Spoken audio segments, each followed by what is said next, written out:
Hello everyone, welcome to you all. So आज हम लोग प्रॉपर्टीज ऑफ मैटर स्टार्ट करने जा रहे हैं, जिसमें हम basically elastic properties of matter पढ़ेंगे। ठीक है, and thermal properties of matter के लिए हम अलग से पढ़ेंगे वो chapter, right. So properties of matter basically हम इसके अंदर पढ़ेंगे इलास्टिक प्रॉपर्टीज ऑफ मैटर। ठीक है,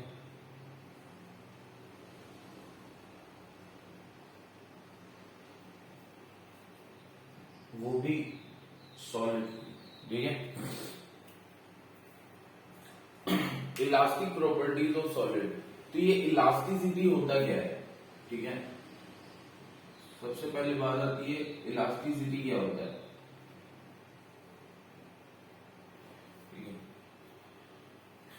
एक बात आती है, एक होता है, एक चीज होती है इलास्टिसिटी और फिर इसी के अपोजिट हो जाता है क्या? प्लास्टिसिटी।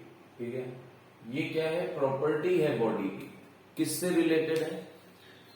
बॉडी के शेप चेंज, बॉडी के शेप चेंज और I mean change in shape और साइज के अगेंस्ट जो बॉडी का रेजिस्टेंस होगा उससे रिलेटेड है इलास्टिसिटी एंड प्लास्टिसिटी, राइट।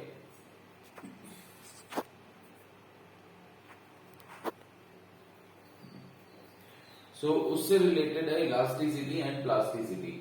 ठीक है, देखिए जब भी हम इलास्टिक प्रॉपर्टीज ऑफ मैटर की बात कर रहे हैं तो देखिए अगर हम बॉडी को यहाँ पर जब हम बॉडी को डील करेंगे, देखिए हमने कोई भी पार्टिकल या बॉडी को हमने जो मोशन, अभी तक हम मैकेनिक्स पोर्शन में जब बात कर रहे थे तो हम बॉडी को रिजिड बॉडी मान रहे थे और हम पढ़ रहे थे motion of the rigid bodies. ठीक है, उसमें हम बॉडी में किसी भी तरीके का शेप चेंज नेग्लेक्ट कर रहे थे, वही होती है रिजिड बॉडी, राइट।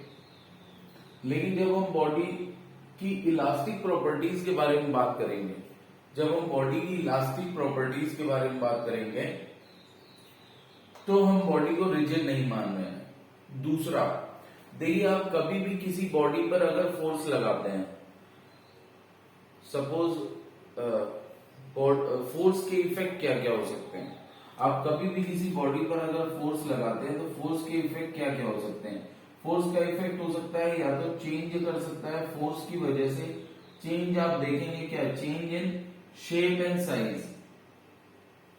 ठीक है, उसके आकार में परिवर्तन, बॉडी के आकार में परिवर्तन। ठीक है, दूसरा इफेक्ट तो हम देख ही चुके हैं, मोशन, है ना। Body set in motion, body में मोशन, बॉडी में कुछ वेलोसिटी आ जाएगी, कुछ एक्सेलरेशन आ जाएगा, तो फोर्स के लिए दो इफेक्ट हो सकते हैं। ठीक है, फिलहाल ठीक है, अलग अलग तरीके का मोशन होता है वो बात अलग है। ठीक है, अब फोर्स की ये देखिए, तो हमने बेसिकली क्या देखा था, जब हम मोशन की बात कर रहे थे तो हमने बॉडी को रिजिड मान लिया था।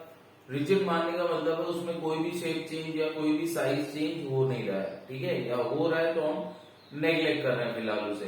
लेकिन अब हम जब बॉडी की इलास्टिक प्रॉपर्टीज के बारे में बात करेंगे तो सिर्फ और सिर्फ शेप चेंज और साइज के चेंज को कंसीडर करेंगे, मोशन को कंसीडर हम नहीं कर रहे हैं। ठीक है, जब तक हम इस यहां पर बात करेंगे तो फोर्स का इफेक्ट क्या हो रहा है? Change in shape and size. Motion को हम कंसीडर नहीं कर रहे हैं। ठीक है,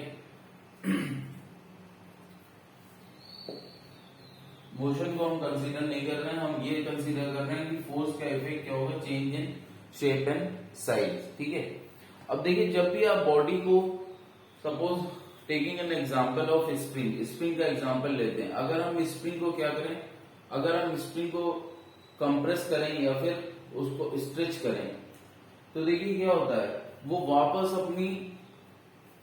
अपने शेप को रीगेन कर लेती है, right.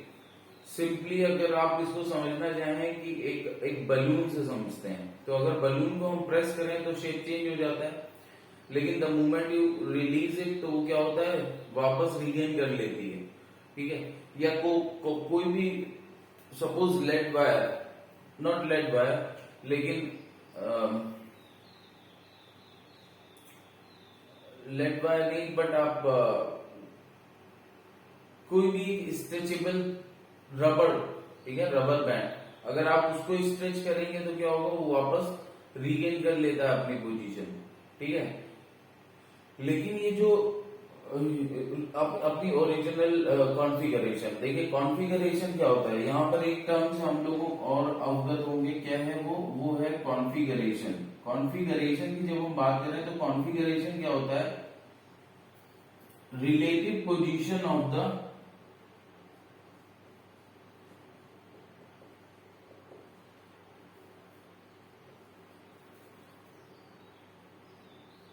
constituent particles of the body।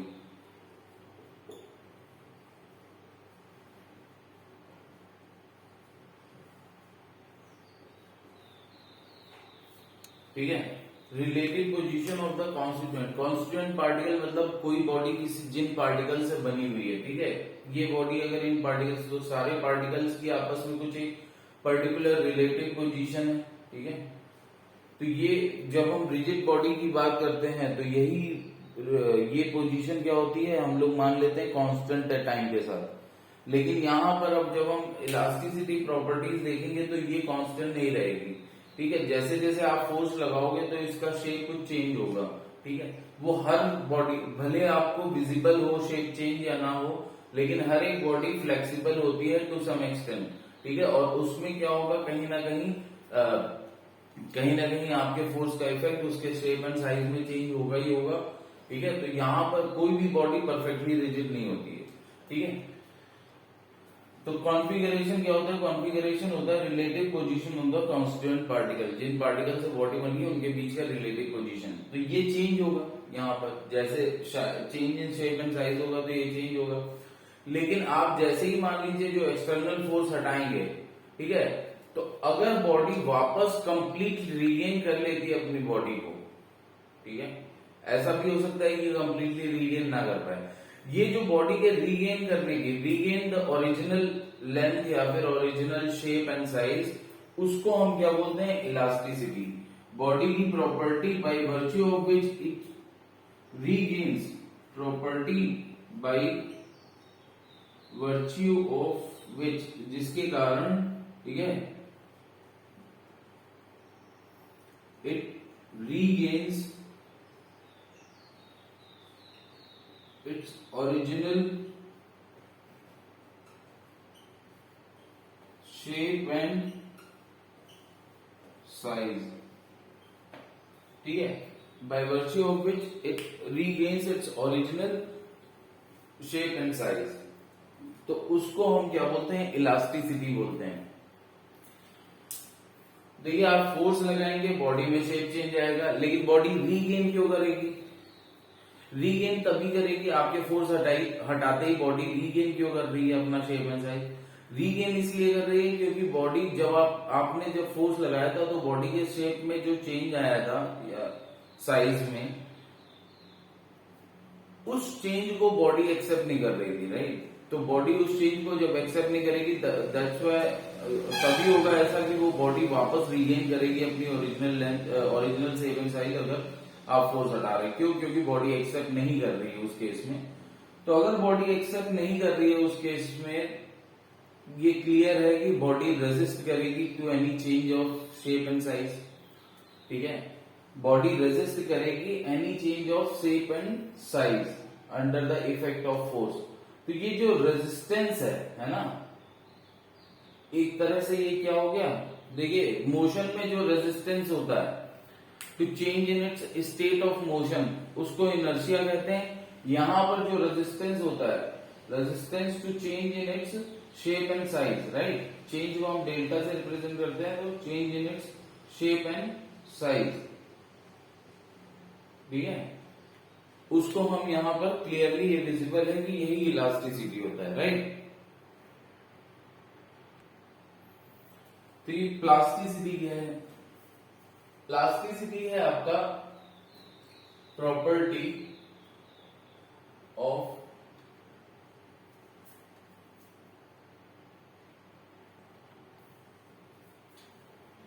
property by virtue of which, property of the body by virtue of which it does not regain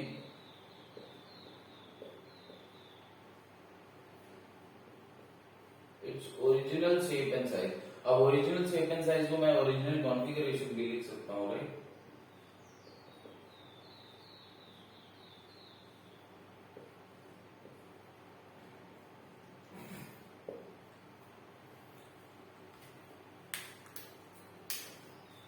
plasticity just opposite है। प्लास्टिसिटी क्या है कि आपने फोर्स लगाया बॉडी में के शेप एंड साइज में या फिर जो कॉन्फ़िगरेशन है, ठीक है ना, relative position of the particle, उनमें कुछ चेंज हुआ।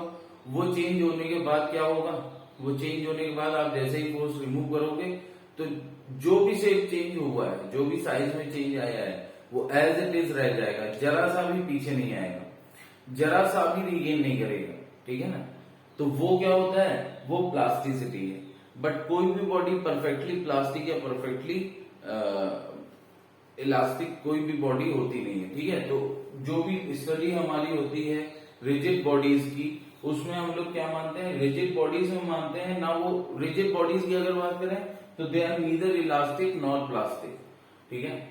रिजिड बॉडी में अगर रिजिड बॉडी की इलास्टिसिटी की बात करें तो रिजिड बॉडी की इलास्टिसिटी क्या होती है, उनमें शेप चेंज आना ही नहीं है, उनका कॉन्फ़िगरेशन एज इट इज रहेगा। जब हम रिजिड बॉडीज की बात करते हैं तो इलास्टिसिटी की प्रॉपर्टी उनमें आएगी नहीं, ठीक है। और जब शेप चेंज होना ही नहीं है तो प्लास्टिसिटी की बात ही नहीं आती है, क्योंकि प्लास्टिसिटी क्या है कि जो शेप चेंज हुआ वैसा ही रह गया, राइट।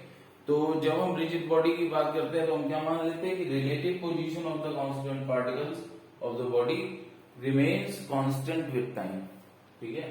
तो ऐसी कोई प्रॉपर्टी फिर उसमें आनी ही नहीं है, ठीक है, कि it will regain it's shape and size, ठीक।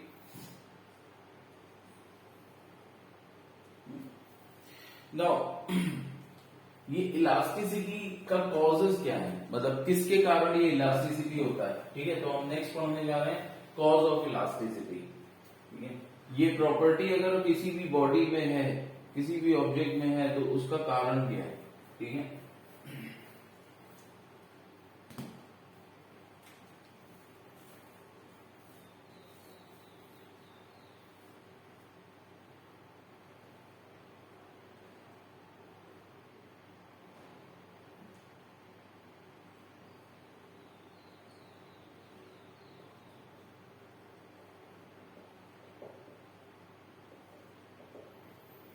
कॉजेज ऑफ इलास्टिसिटी क्या होता है, देखिए इलास्टिसिटी को समझने के लिए बेटर है कि आप बॉल एंड स्प्रिंग अरेंजमेंट समझिए। सपोज ये आपका जो है 3D में कुछ balls and springs cuboid form में या क्यूब फॉर्म में, ठीक है, कनेक्टेड है।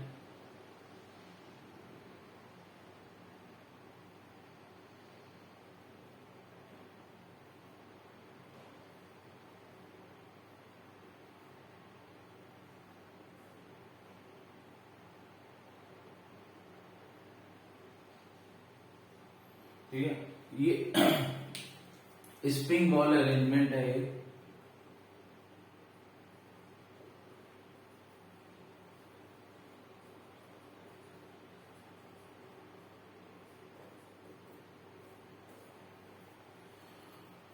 ठीक है, स्प्रिंग बॉल अरेंजमेंट है। स्प्रिंग बॉल अरेंजमेंट आप इस तरीके से समझिए कि अगर आपने सपोज नीचे की तरफ ये सरफेस पे रखा हुआ है, फिक्स्ड है या कैसे भी सरफेस पे रखा है, या तो आप इसको इधर, ठीक है ना, ये आप इसको थोड़ा सा टेढ़ा करिए, ऊपर से आप जो है इसको साइडवर्ड मूव करेंगे, इस तरफ फोर्स लगाएं या इस तरफ फोर्स लगाएं, या इसको कंप्रेस करें या इलांगेट करें, ठीक है ना।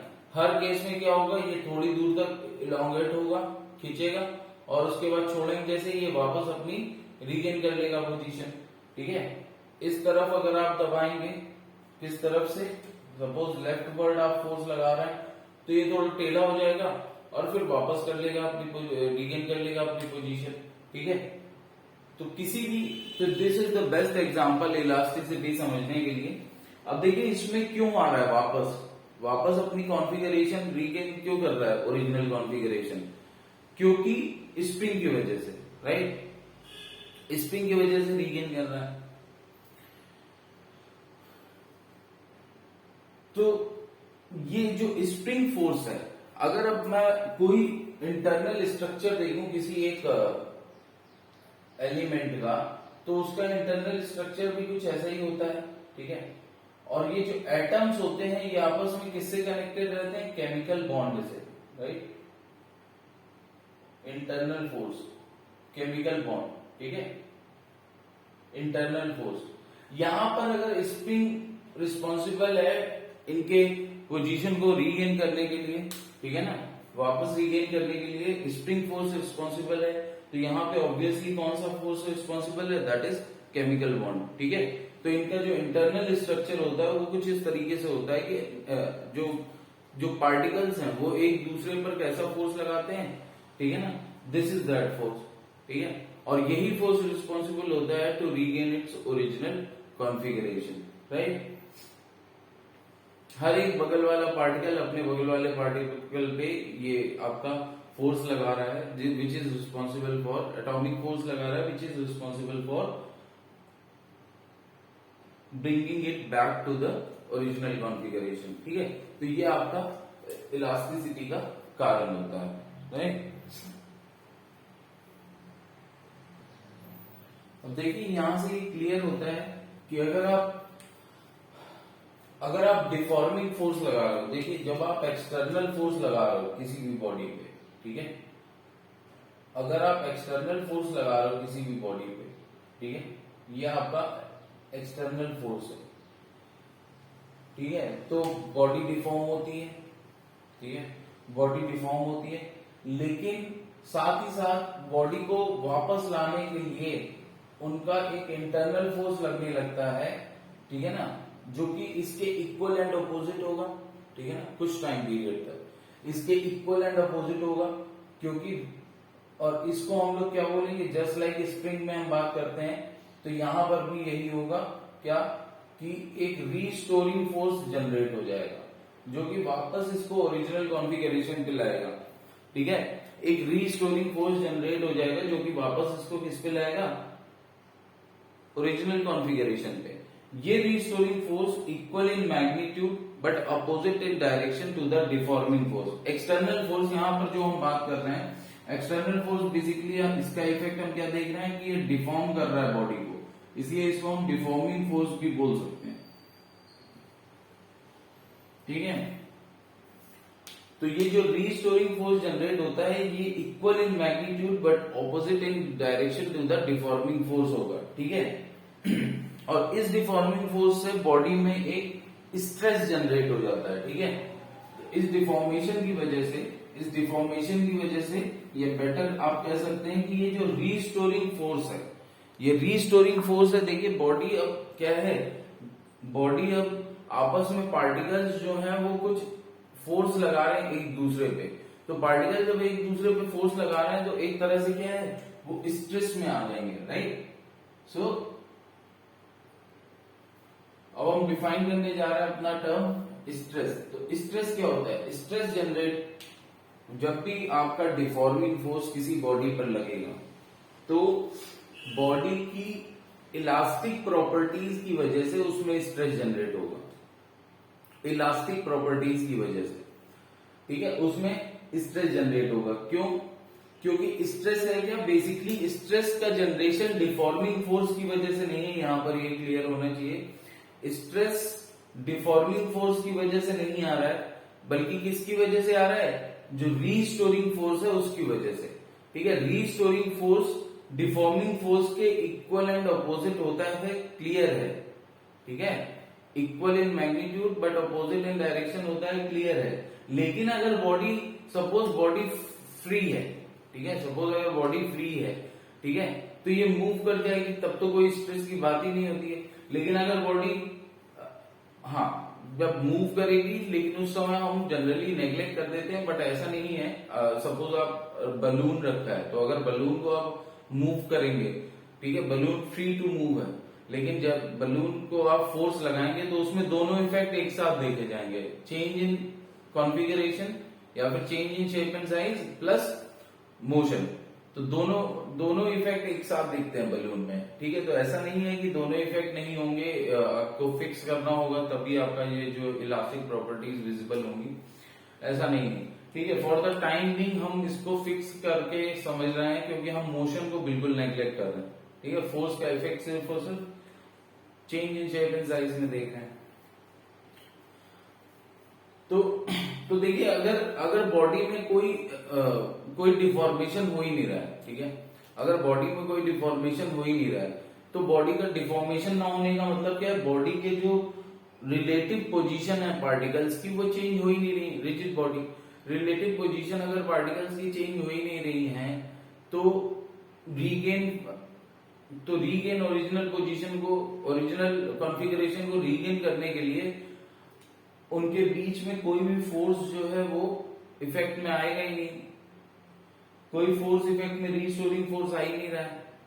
तो रीस्टोरिंग फोर्स अगर नहीं आ रहा है that means what, that means कि फिर स्ट्रेस का जनरेशन हो ही नहीं रहा है, ठीक है। क्यों? क्योंकि स्ट्रेस हमारा क्या होता है, स्ट्रेस हमारा होता है रीस्टोरिंग फोर्स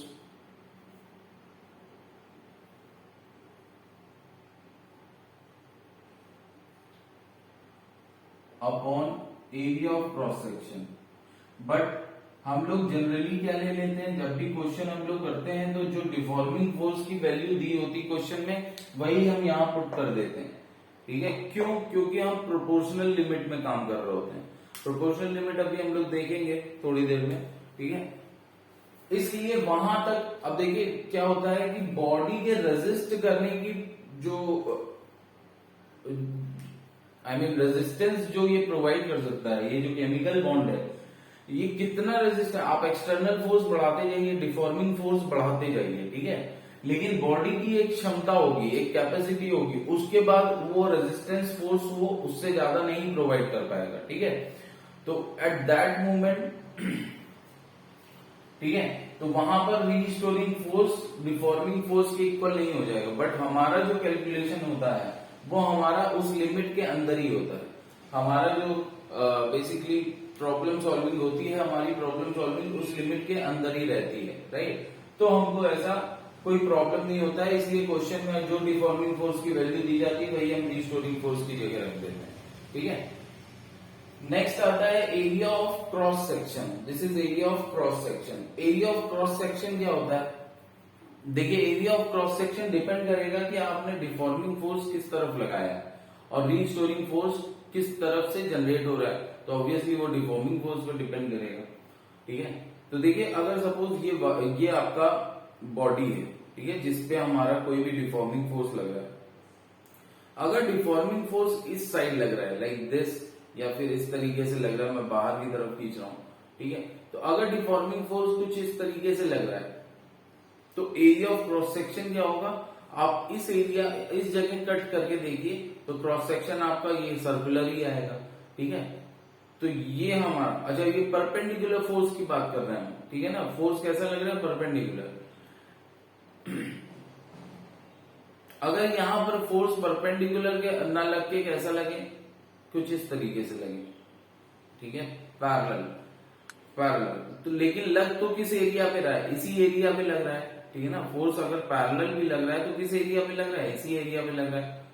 तब भी हमारा एरिया ऑफ क्रॉस सेक्शन क्या होगा, एरिया ऑफ क्रॉस सेक्शन हमारा यही पोर्शन हो जाएगा, रेड ये सर्कुलर, ठीक है।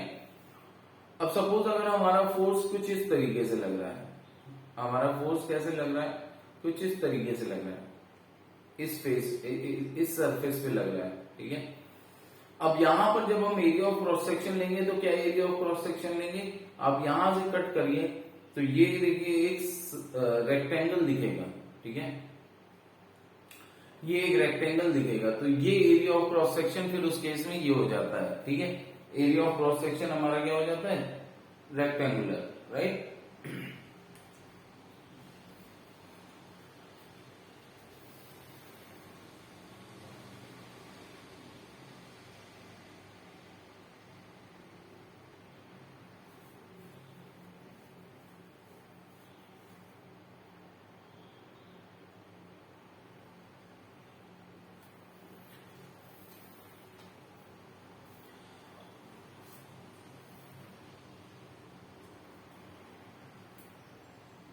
अब देखिए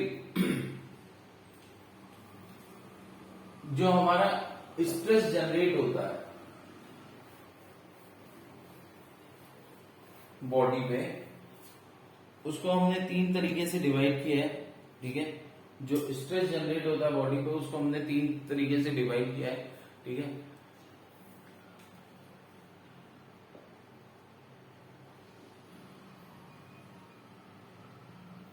एक होता है longitudinal stress,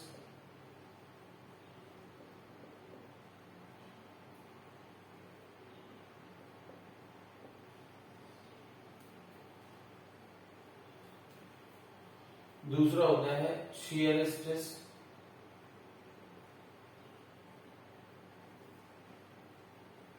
and third is volumetric stress.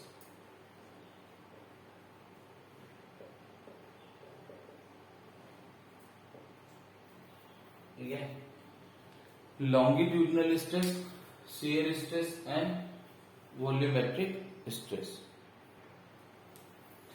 देखिए ये लॉन्गिट्यूडिनल स्ट्रेस क्या है? लॉन्गिट्यूडिनल स्ट्रेस कुछ नहीं है, अगर स्ट्रेस जनरेट हो रहा है बॉडी में along the length stress generate हो रहा है। ठीक है, बॉडी में अलोंग द लेंथ, तो अलोंग द लेंथ कैसे होगा? या तो अंदर की तरफ या बाहर की तरफ हो सकता है। अलोंग द लेंथ अगर स्ट्रेस जनरेट हो रहा है तो ये हमारा लॉन्गिट्यूडिनल स्ट्रेस होता है। तो अलोंग द लेंथ जब भी ये जनरेट होगा तो कैसा होगा? Perpendicular to the area of cross section. Along the length कभी भी जनरेट होगा, तो अब जब अलोंग द लेंथ जनरेट हो रहा है स्ट्रेस, मतलब डिफॉर्मिंग फोर्स भी अलोंग द लेंथ होगा। अब डिफॉर्मिंग फोर्स अगर अलोंग द लेंथ है तो उसकी कुछ भी डायरेक्शन हो सकती है, बाहर की तरफ या अंदर की तरफ। ठीक है, और एरिया ऑफ क्रॉस सेक्शन फिर उस केस में यही हो जाएगा। ठीक है, तो देखिए जब भी हम लॉन्गिट्यूडिनल स्ट्रेस की बात करेंगे तो जो डिफॉर्मिंग फोर्स है वो अलोंग द लेंथ होगा, मतलब बेसिकली स्ट्रेस जो जनरेट होगा वो भी अलोंग द लेंथ होगा, तो deforming force along the length होगा। ठीक है, तो ये हमेशा कैसा होगा? Perpendicular to the area of cross section, perpendicular to the area of cross section. Shear stress क्या होगा? शियर स्ट्रेस होता है parallel to the area of cross section. Parallel, जब हम फोर्स पैरेलली लगाएं, देखिए अभी जो लास्ट एग्जांपल हमने देखा तो उसमें देखिए हम अगर स्प्रिंग बॉल सिस्टम पे, तो स्प्रिंग बॉल सिस्टम के अगर हम ऊपर वाले सरफेस पे कुछ इस तरीके से फोर्स लगाते तो ये स्प्रिंग बॉल सिस्टम इस तरीके से डिफॉर्म होता। ठीक है, और जैसे ही छोड़ दे वापस रीगेन कर लेता अपनी पोजीशन। ठीक है, तो अब उस केस में जो स्ट्रेस जनरेट होता, देखिए फोर्स आप ऐसे लगा रहे हैं तो डिफॉर्मिंग फोर्स भी एक तरह से parallel to the area of cross section हो रहा है, तो स्ट्रेस जो जनरेट होगा that will also be parallel to the area of cross section. ठीक है, तो शियर स्ट्रेस उस केस में आता है जिसको जो कि क्या होगा? Parallel to the area of cross section. Volumetric strain, तो वॉल्यूमेट्रिक स्ट्रेन कुछ नहीं, हाइड्रोस्टैटिक प्रेशर की तरह होता है थ्रू आउट इट्स वॉल्यूम, मतलब बॉडी पे चारों तरफ से, मतलब जितने भी साइड्स हैं ऑल साइड्स से बॉडी पे क्या लग रहा है कि सपोज एक स्फेरिकल बॉल को आपने पानी में रख दिया है तो अब उसके चारों तरफ, ठीक है, हालांकि हम फ्लूइड स्टैटिक एंड अभी पढ़ेंगे उसमें प्रेशर जानेंगे कि हाइड्रोस्टैटिक प्रेशर क्या होता है, लेकिन यहाँ पर वहां पर हम फ्लूइड की प्रॉपर्टी की तरह पढ़ेंगे प्रेशर। यहाँ पर हम क्या पढ़ रहे हैं? उस प्रेशर की वजह से होने वाला change in the shape and size of the body जो कि उसके अंदर रखी गई। ठीक है, तो ये हो जाता है, तो ये बेसिकली कुछ नहीं होता है, ये क्या होता है? हाइड्रोस्टैटिक प्रेशर की तरह। राइट, अब जरूरी नहीं है कि आप पानी के अंदर रखें तभी ये प्रेशर जनरेट होगा, तभी ये वॉल्यूमेट्रिक स्ट्रेस जनरेट होगा। ठीक है, आप अगर किसी भी बॉडी को, सपोज आपने बैलून लिया है, अगर आप बैलून को चारों तरफ से इस तरीके से दबा रहे हो कि वो जो है आपका उसकी पूरी बॉडी पे हर एक पार्ट पे क्या है, जो फोर्स आपकी प्रेशर, इसकी वजह से जो आपका फोर्स आएगा वो फोर्स जो है आई मीन किसी एक लेवल पे सेम रहना चाहिए। जो फोर्स आएगा वो किसी एक लेवल पे, मतलब कि अगर, ठीक है, मतलब आप इसको दबा रहे हैं तो यूनिफॉर्मली दबा रहे हैं। ठीक है,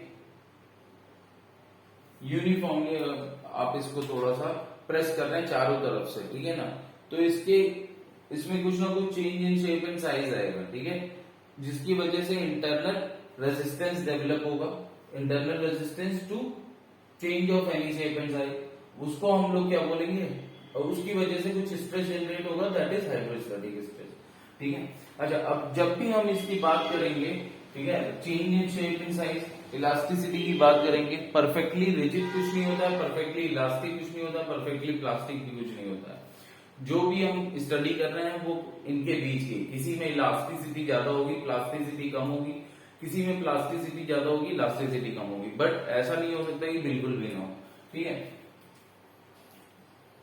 तो अब जब भी जैसे ही आप फोर्स लगाएंगे या डिफॉर्मिंग फोर्स जैसे ही आप अप्लाई करेंगे तो क्या होगा, there will be change in shape and size. तो change in shape and size का मतलब क्या है, सपोज आपने एक वायर लिया, उस वायर को अगर आपने खींचा, ठीक है, एक वायर लिया, उस वायर को अगर आप एक पतला वायर लीजिए, उसको खींचते हैं आप, ठीक है, तो क्या होगा, उसमें कुछ ना कुछ लेंथ इंक्रीज हो जाएगी, ठीक है ना, उसमें कुछ ना कुछ लेंथ इंक्रीज हो जाएगी, ठीक है।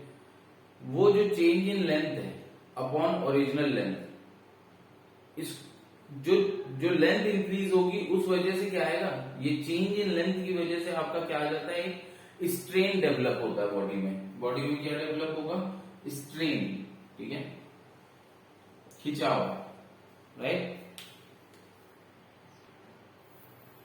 तो ये जो स्ट्रेन होता है इसको हम लोग बेसिकली इस तरीके से समझते हैं, ये होता है फ्रैक्शनल चेंज इन साइज, ठीक है, फ्रैक्शनल चेंज इन साइज, ठीक है। फ्रैक्शनल चेंज इन साइज मतलब कि अगर मैं लॉन्गिट्यूडिनल स्ट्रेस की बात कर रहा हूं तो यहां पर लॉन्गिट्यूडिनल स्ट्रेस मतलब ये अलोंग द लेंथ इसमें होता है डिफॉर्मिंग फोर्स, तो यहां पर जो चेंज इन साइज आएगा वो किस में देखा जाएगा, वो देखा जाएगा आपका लेंथ में, ठीक है। तो फ्रैक्शनल चेंज, अब यहाँ साइज का क्या हो जाएगा, तो अगर हम लॉन्गिट्यूडिनल स्ट्रेन की बात करें, ठीक है, तो स्ट्रेन भी हमारा अकॉर्डिंगली क्या हो जाएगा, स्ट्रेन भी हमारा तीन तरीके से डिवाइड किया जा सकता है, लॉन्गिट्यूडिनल स्ट्रेन, ठीक है। तो लॉन्गिट्यूडिनल स्ट्रेन कब डेवलप होगा बॉडी में, जब वहां पर जब चेंज हम किस में देखेंगे, चेंज इन लेंथ हम देखेंगे हमारा, ठीक है। तो जब चेंज इन लेंथ हमको दिखाई देगा तो उस केस में हमारा क्या आएगा, वो लॉन्गिट्यूडिनल स्ट्रेन आएगा, ठीक है, शियर स्ट्रेन,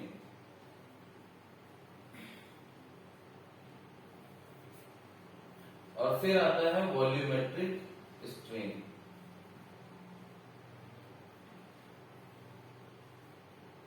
ठीक है। Longitudinal strain, shear strain, volumetric strain. Longitudinal strain आएगा तो there is change in length, तो अभी फिलहाल हम पहले लॉन्गिट्यूडिनल स्ट्रेस और लॉन्गिट्यूडिनल स्ट्रेन की बात करते हैं, ठीक है। तो लॉन्गिट्यूडिनल स्ट्रेस हमारा क्या होगा, लॉन्गिट्यूडिनल स्ट्रेन देखिए दो तरीके के हो सकता है, एक कंप्रेसिव और एक टेंसाइल, ठीक है। लॉन्गिट्यूडिनल स्ट्रेन हमारा दो तरीके से हो सकता है, एक कंप्रेसिव और एक टेंसाइल, ठीक है।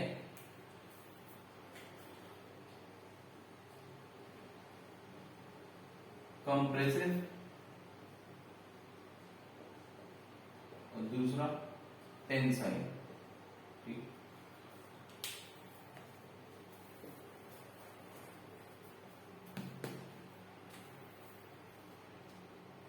सपोज ये हमारा कोई वायर है, ठीक है, ये हमारा वायर है। अब ऑब्वियसली वायर को आप एक तरफ से पकड़ के तो डिफॉर्मिंग फोर्स कभी लगा नहीं सकते वायर पे, किसी भी, है ना, किसी भी चीज पे डिफॉर्मिंग फोर्स आप एक तरफ से पकड़ के तो लगा नहीं सकते, तो दोनों तरफ से आपको equally and oppositely force, equal and opposite force लगाना होगा, ठीक है।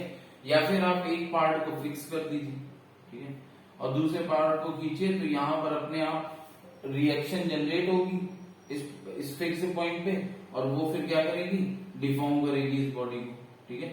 तो या तो आप इसको इस तरीके से दिखाइए, नहीं तो आप इसको कभी भी दिखाएंगे तो ऐसे दिखाएंगे, दोनों तरफ आप फोर्स लगाएंगे। तो देखिए ये जो फोर्स लग रहा है ये आपका डिफॉर्मिंग फोर्स है, ठीक है। अब इसकी वजह से जो इंटरनल रीस्टोरिंग फोर्स जनरेट होगा वो इक्वल एंड अपोजिट होगा, ठीक है। जो रीस्टोरिंग फोर्स जनरेट होगा वो देखिए मैंने ब्लू कलर से दिखाया, इक्वल एंड अपोजिट होगा, ठीक है। इस रीस्टोरिंग फोर्स की वजह से हमारा स्ट्रेस जनरेट होगा, ठीक है। अब देखिए यहां पर क्या है, आप स्ट्रेच कर रहे हैं बॉडी को तो लेंथ इंक्रीज हो रही है, राइट। तो ये हमारा क्या आता है, टेंसाइल स्ट्रेस, ठीक है। यहां पर जो स्ट्रेस जनरेट होगा वो क्या होगा हमारा, टेंसाइल स्ट्रेस, जो कि हमारा क्या हो जाएगा F/A। और A क्या है, एरिया ऑफ क्रॉस सेक्शन, ठीक है ना। A क्या है, ये वाला एरिया, ठीक है। कि अगर मैं यहां से कट करूं तो यहां पर हमको एक एरिया दिखेगा, ठीक है। अगर सर्कुलर है तो सर्कुलर, नहीं रेक्टेंगल है तो रेक्टेंगुलर, अगर ये बार है तो रेक्टेंगुलर होगा, और अगर ये रॉड है तो सर्कुलर होगा, ठीक है। ये तो हम जानते ही। तो that is area, this area, ठीक है, ये वाला एरिया,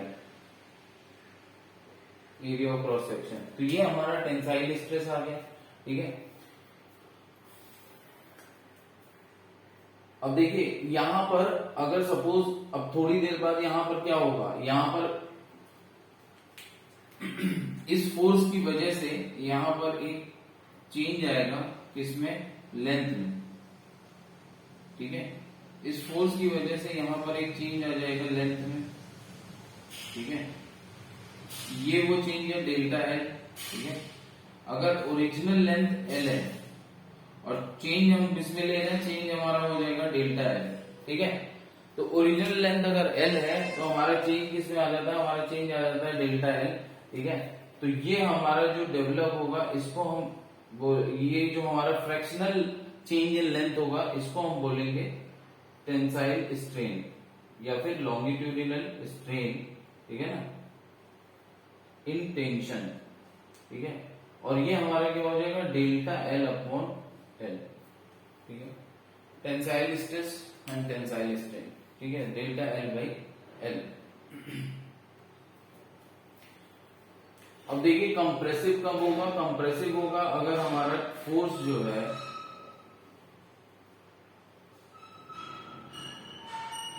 हमारा फोर्स अगर इस तरीके से कंप्रेसिव है, ठीक है, ये हमारा फोर्स है, ठीक है।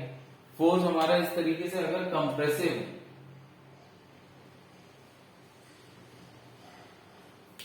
ठीक है, तो देखिए एक्चुअली यहां पर भी क्या हो जाएगा, एक इंटरनल रीस्टोरिंग फोर्स जनरेट होगा जो कि equal in magnitude but opposite in direction होगा, shown by blue colour, blue colour से दिखाया है, ठीक है। और यहां पर भी एरिया ऑफ क्रॉस सेक्शन यही रहेगा सेम, ठीक है। तो जो कंप्रेसिव स्ट्रेस है उसकी वैल्यू सेम आएगी,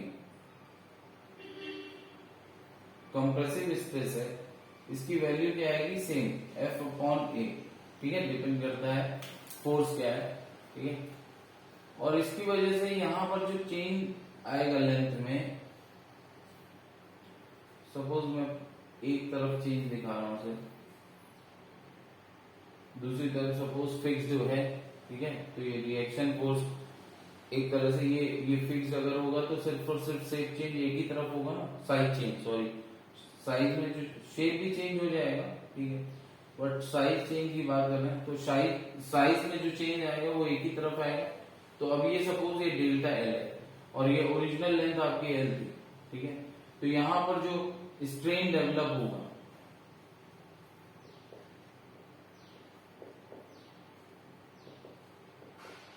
तो क्या हो जाएगा, डेल्टा एल अपॉन एल, ठीक है। लेकिन ये डेल्टा एल क्योंकि नेगेटिव होता है तो इसको हम लोग नेगेटिव हो जाएगा क्योंकि छोटा हो रहा है, ठीक है। फाइनल माइनस इनिशियल होता है ना चेंज, तो ये नेगेटिव आ जाएगा, तो that is minus delta L by L.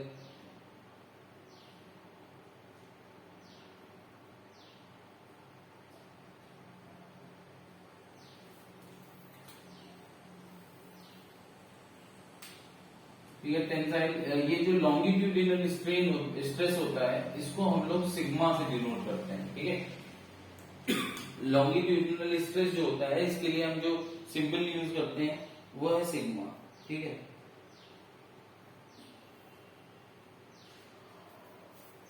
अब देखिए लॉन्गिट्यूडिनल स्ट्रेस एंड स्ट्रेन में जो या फिर किसी भी स्ट्रेस और स्ट्रेन में रिलेशन जो होता है ना, that relation is given by Hooke's law. तो हुक्स लॉ को समझने के लिए हम लॉन्गिट्यूडिनल स्ट्रेस और लॉन्गिट्यूडिनल स्ट्रेन का ही एग्जांपल लेंगे, ठीक है। जो रिलेशन यहाँ पर है वो रिलेशन हमारे दोनों केस में आएगा। शियर स्ट्रेस शियर स्ट्रेन के बीच में भी सेम रिलेशन है और वॉल्यूमेट्रिक स्ट्रेस वॉल्यूमेट्रिक स्ट्रेन के बीच में सेम रिलेशन है, जो कि रिलेशन हुक्स लॉ द्वारा दिया गया है, ठीक है। तो हम उसको समझने के लिए लॉन्गिट्यूडिनल स्ट्रेस और लॉन्गिट्यूडिनल स्ट्रेन की बात करते हैं, ठीक है।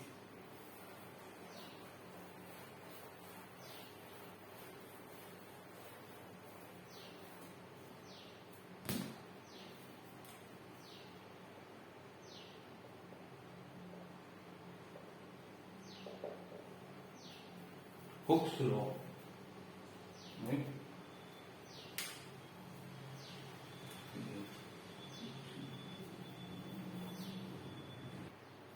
देखिए, जो हुक्स लॉ रिजल्ट है ये बेस्ड अपॉन एक्सपेरिमेंट, ठीक है।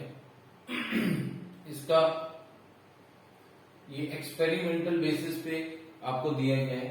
क्या है कि सपोज देखिए एक्सपेरिमेंट कुछ इस तरीके का है कि एक आपने सेम मटेरियल का आपने क्या करा, सेम लेंथ का एंड सेम मटेरियल का आपने क्या लिया, एक थिन वायर लिया, पतला वायर, और सेम मटेरियल का सेम लेंथ का आपने एक थिक वायर लिया, ठीक है।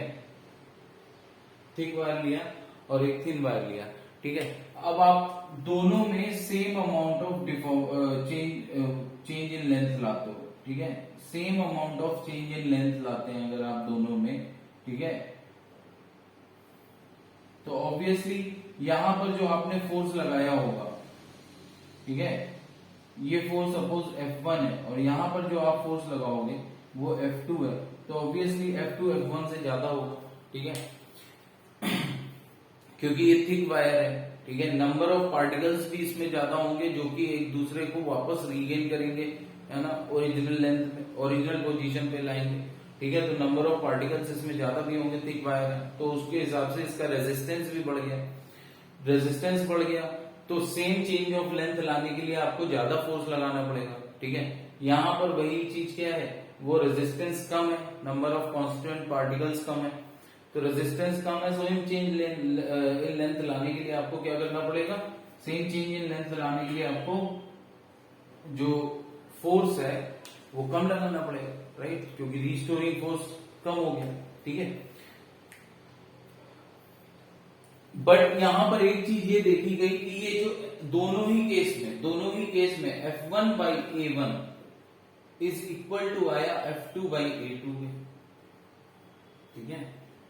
F1 by A1 क्या है, किसके इक्वल आ गया, F2 by A2 के, मतलब फोर्स पर यूनिट एरिया दोनों का सेम है, ठीक है, फॉर सेम मटेरियल, दोनों ही सेम मटेरियल लेते हैं,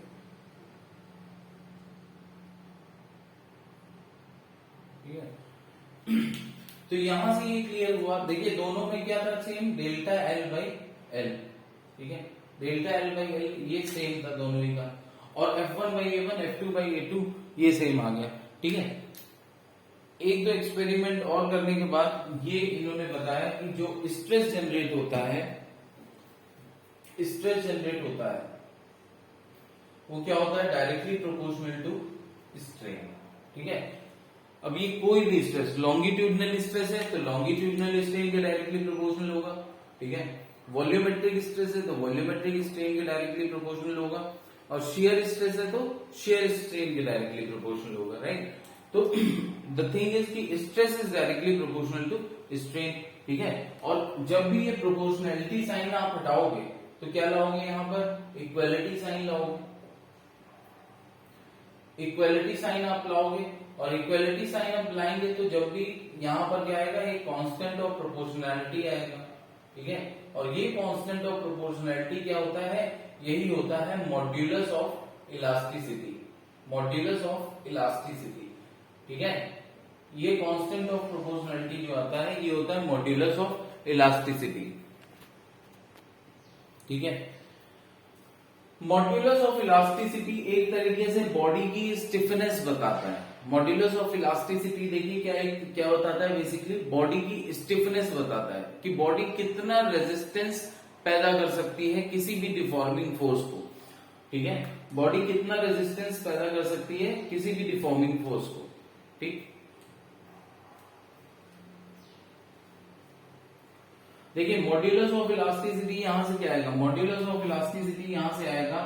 ठीक है, मॉड्यूलस ऑफ इलास्टिसिटी आपका यहां से आएगा स्ट्रेस अपॉन स्ट्रेन।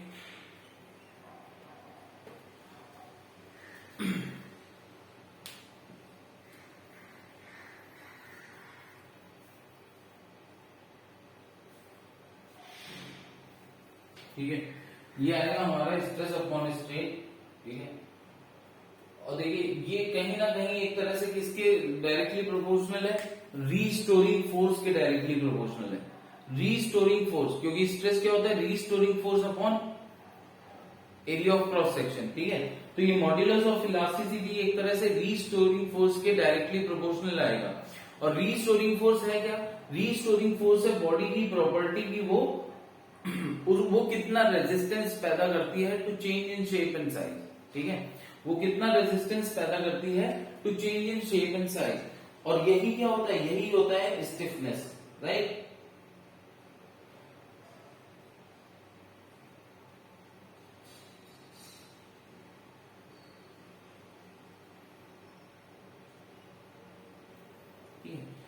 यही होता है। तो भले ही मॉड्यूलस ऑफ इलास्टिसिटी हो, अगर मैं आपसे पूछूं कि स्टील या फिर रबर में किसकी मॉड्यूलस ऑफ इलास्टिसिटी ज्यादा होगी, स्टील या फिर रबर, इन दोनों में किसकी मॉड्यूलस ऑफ इलास्टिसिटी ज्यादा होगी किसी भी केस में, तो मॉड्यूलस ऑफ इलास्टिसिटी ऐसे हो सकता है कि आपको लगे इलास्टिसिटी की बात हो रही है तो वो रबर में ज्यादा होगा। ठीक है, नहीं, इलास्टिसिटी की बात नहीं हो रही है, मॉड्यूलस ऑफ इलास्टिसिटी की बात हो रही है। मॉड्यूलस ऑफ इलास्टिसिटी किस पे डिपेंड करता है, मॉड्यूलस ऑफ इलास्टिसिटी डिपेंड करता है कि किस ये डिपेंड करता है कि रेजिस्टिंग फोर्स, ठीक है ना, रेजिस्टिंग फोर्स। और रेजिस्टिंग फोर्स का मतलब क्या है, restoring force, sorry, restoring force के डायरेक्टली प्रोपोर्शनल है। और वो किस वजह से आता है रीस्टोरिंग फोर्स, रीस्टोरिंग फोर्स आता है जो resistance of the constituent particle है उनकी वजह से। ठीक है, रीस्टोरिंग फोर्स आता है resistance of the constituent particle उनकी वजह से। तो अगर जो बॉडी रेजिस्टेंस ज्यादा पैदा करेगी उसका मॉड्यूलस ऑफ इलास्टिसिटी क्या होगा, ज्यादा होगा। जो बॉडी रेजिस्टेंस ज्यादा पैदा करेगी उसका मॉड्यूलस ऑफ इलास्टिसिटी क्या होगा, ज्यादा होगा। ठीक है, तो ऑब्वियसली स्टील और रबर में स्टील का मॉड्यूलस ऑफ इलास्टिसिटी ज्यादा हो जाएगा क्योंकि वो ज्यादा रेजिस्टेंस पैदा करेगी, right.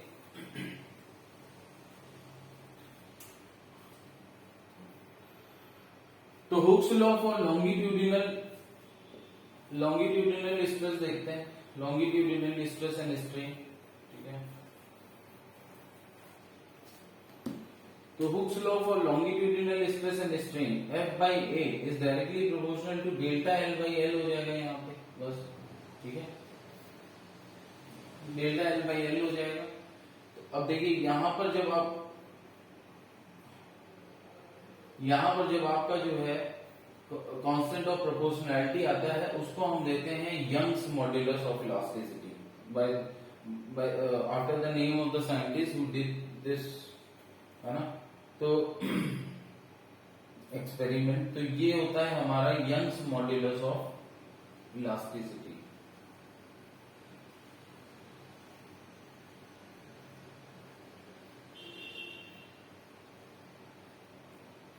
y into delta L by L.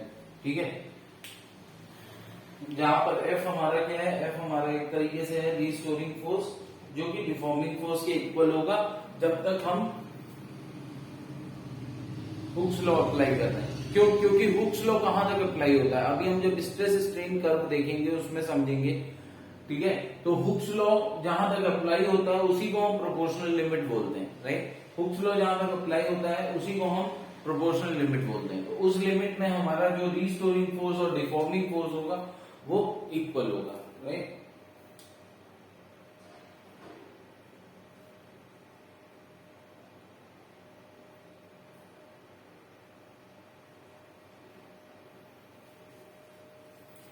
तो अब देखिए यहाँ पर आपको क्वेश्चन में इसमें आपको कुछ भी दिया जा सकता है और कुछ भी पूछा जा सकता है, राइट।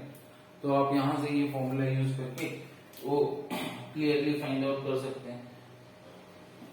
अब अगर ये कंप्रेसिव फोर्स है तो यहाँ पर जो आपका स्ट्रेन आएगा वो कंप्रेसिव आएगा, ठीक है। तो बट जो मॉड्यूलस ऑफ इलास्टिसिटी है लॉन्गिट्यूडिनल स्ट्रेस स्ट्रेन जब बात करते हैं तो modulus of elasticity is known as Young's modulus, ठीक है। अच्छा, यंग्स मॉड्यूलस की value most of the material के लिए टेंशन में और कंप्रेशन में सेम होती है। यंग्स मॉड्यूलस की value most of the pure, खासतौर से अगर आप प्योर सब्सटेंस ले रहे हैं, मतलब कंपोजिट नहीं ले रहे हैं, अलॉय नहीं ले रहे हैं, तो यंग्स मॉड्यूलस की वैल्यू क्या होती है for compression and in tension, दोनों में ही यंग्स मॉड्यूलस की वैल्यू क्या होती है, सेम रहती है। लेकिन कुछ एक कंपोजिट होते हैं जिसमें यंग्स मॉड्यूलस की वैल्यू क्या होती है, चेंज कर जाती है, डिपेंड करती है, राइट। यंग्स मॉड्यूलस की वैल्यू क्या होती है, चेंज हो जाती है, राइट। कंप्रेशन में अलग हो जाती है एंड टेंशन में अलग हो जाती है, क्योंकि कंपोजिट अलग अलग मटेरियल से बने होते हैं, तो वो अलग अलग डिफरेंट प्रॉपर्टी हो जाती है उसमें, ठीक है ना। जो कॉन्स्टिट्यूएंट पार्टिकल्स हैं उनकी प्रॉपर्टीज डिफर कर जाती हैं, ठीक है। तो उस केस में क्या होता है कि उन कुछ एक केसेस में आपकी यंग्स मॉड्यूलस इन कंप्रेशन अलग हो सकता है और इन टेंशन अलग हो सकता है। बट जनरली अगर आप प्योर सब्सटेंस लेंगे तो प्योर सब्सटेंस का कंप्रेशन और टेंशन में दोनों में ही यंग्स मॉड्यूलस सेम रहता है, राइट। तो ये थ्योरी पोर्शन आपसे आ सकता है इसी बात पर, ठीक है।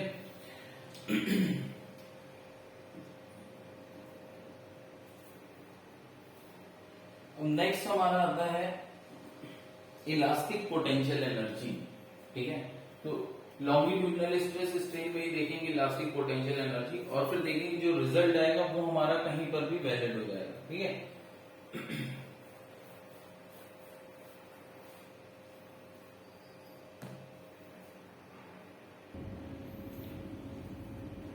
देखिए यहां पर हम बात करने जा रहे हैं इलास्टिक पोटेंशियल एनर्जी, ठीक है।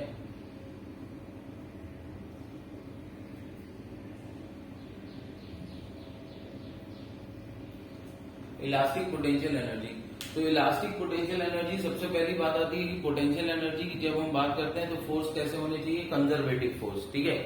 तो ये जो यहाँ पर रीस्टोरिंग फोर्स, ये जो इलास्टिक पोटेंशियल एनर्जी है किसकी वजह से आ रही है, यहाँ पे वो कंजर्वेटिव फोर्स क्या है, ठीक है।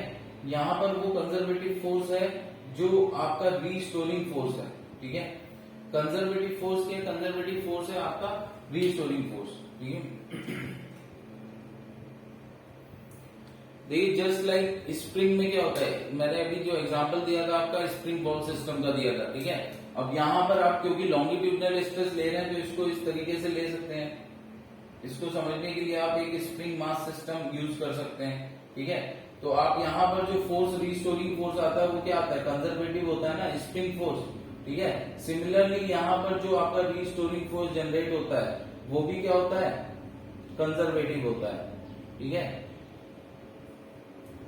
ये रीस्टोरिंग फोर्स भी हमारा कैसा होता है, कंजर्वेटिव होता है। तो जब हम कंजर्वेटिव फोर्स की बात करें, कंजर्वेटिव फील्ड में वर्क करना है, तो जो हमारा जो वर्क होगा, negative of the work done by the conservative force, वो क्या आता है, वो हमारा किसके बराबर आ जाता है, पोटेंशियल एनर्जी के बराबर आ जाता है। तो यहाँ पर जो negative of the work done आएगा बाय द रीस्टोरिंग फोर्स, ठीक है ना, वो हमारा क्या हो जाता है, negative of the work done by the restoring force, वो हमारा हो जाएगा इलास्टिक पोटेंशियल एनर्जी के बराबर, ठीक है।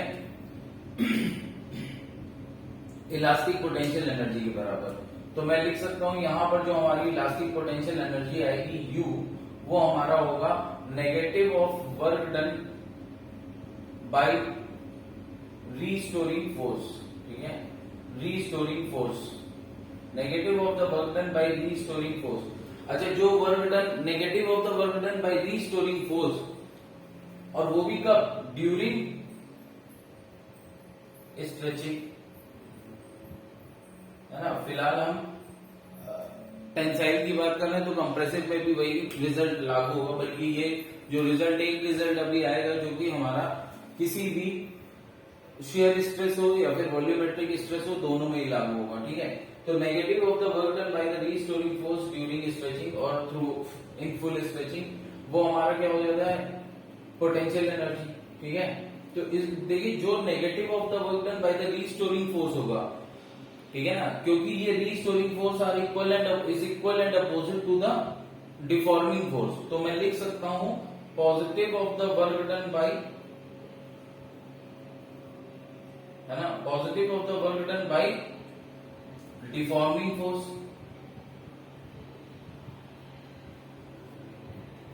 ठीक है, positive of the work done by deforming force means क्या है, देखिए आप जब पोटेंशियल एनर्जी इस पार्टिकल की निकालेंगे जब ये मूव कर रहा है ऊपर, तो आप क्या लिख सकते हैं कि यहां पर रीस्टोरिंग फोर्स क्या है, mg वेट।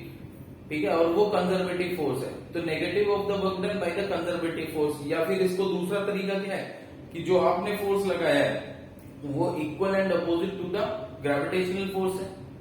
ठीक है, तो आप ये भी कह सकते हैं work done by the external force, या तो negative of the work done by the restoring force और negative of the work done by the conservative force और the work done by the external force, you can say. ठीक है, दोनों ही बात हम लोग देख चुके हैं पोटेंशियल एनर्जी के लिए, तो यहां पर हम ये समझ सकते हैं कि ये हो जाएगा, यू हो जाएगा positive of the work done by deforming force. Positive मतलब कुछ नहीं, बस simple work done by the deforming force. ठीक है, अब work done by the deforming force, तो अब work done by the deforming force देखते हैं।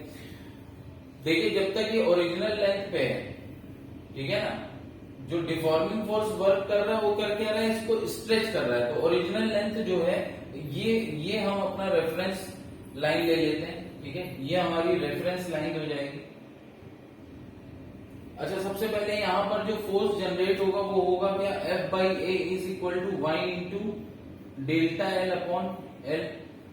ठीक है, तो यहां से F इज इक्वल टू क्या हो जाएगा, y into delta L, A Y delta L upon L. अब यहां पर देखो, जैसे ही आप जब स्ट्रेच करोगे, हालांकि हम फोर्स F जो है कांस्टेंट ले लेते हैं, क्यों, क्योंकि डेल्टा एल हम बहुत छोटा लेते हैं।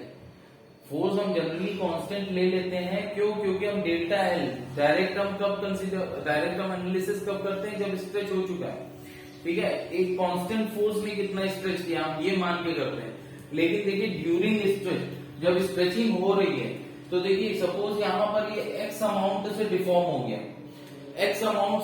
हो गया, तो उस केस में हमारा जो फोर्स आएगा, ये तो देखिए ये फाइनल स्ट्रेचिंग हो जाती है, मतलब ये फाइनल चेंज इन लेंथ है, लेकिन ड्यूरिंग स्ट्रेचिंग क्या है कि जैसे ही ये एक्स अमाउंट से स्ट्रेच हुआ, जैसे ही ये एक्स अमाउंट से अपनी ओरिजिनल पोजीशन के बाद एक्स अमाउंट से जैसे ही ये स्ट्रेच हुआ, तो इस पर जो फोर्स लग रहा है वो देखिए क्या है, वो है area of cross section into Y into L into x.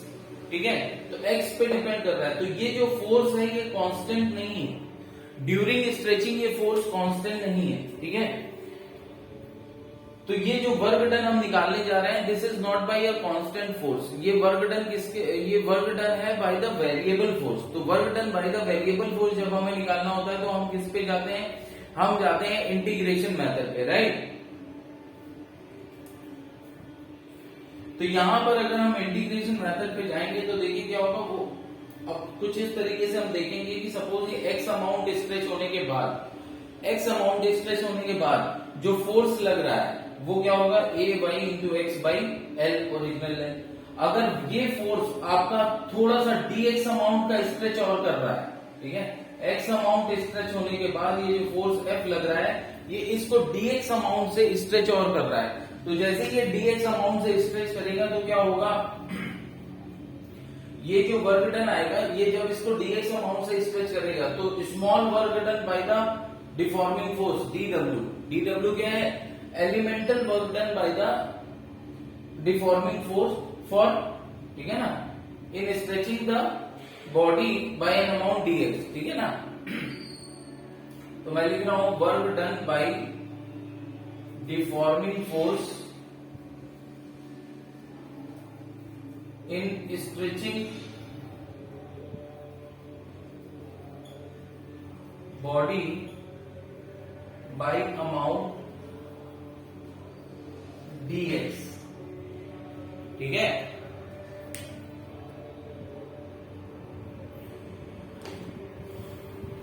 Bye amount dx, ये क्या हो जाएगा हमारा, ये हो जाएगा हमारा f dx, right, f dx हो जाएगा। अब बस इसी को इंटीग्रेट करना है हमें, ठीक है।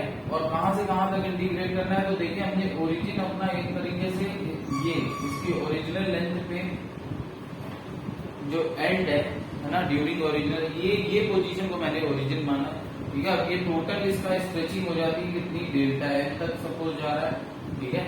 तो अब हमको इलास्टिक पोटेंशियल एनर्जी निकालनी है, तो हम क्या करेंगे, इलास्टिक पोटेंशियल एनर्जी हमको निकालनी है, तो हम यहीं पर इसको इंटीग्रेट करेंगे, राइट।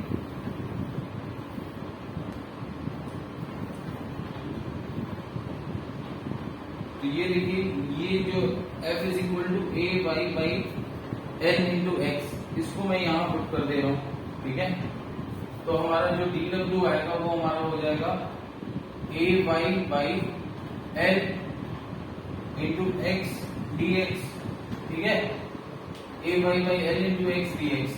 अब इसको इंटीग्रेट करेंगे तो टोटल वर्क डन क्या आ जाएगा, वही हमारा क्या हो जाएगा, total work done by deforming, total work done by deforming force, वही हमारा पोटेंशियल एनर्जी हो जाएगा। तो therefore U is equal to total work done by deforming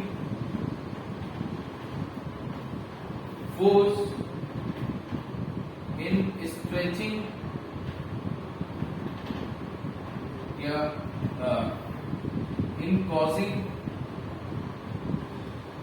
change in length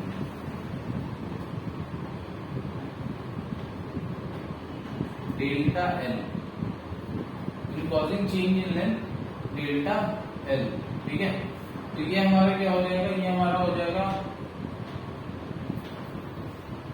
a y by x, a y by l into x into D x, इसको कर देंगे integrate, और integrate करने में लिमिट्स क्या पुट करेंगे, 0 टू डेल्टा एल, ठीक है, 0 टू डेल्टा एल।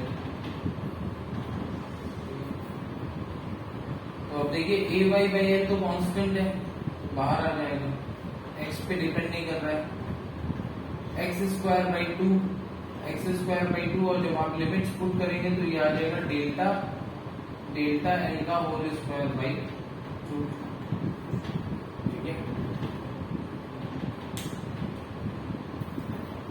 और बस इसको थोड़ा सा रीअरेंज करके मैं लिख रहा हूं, हाफ को मैं बाहर ले रहा हूं, ठीक है, ए वाई बाई एल, ठीक है।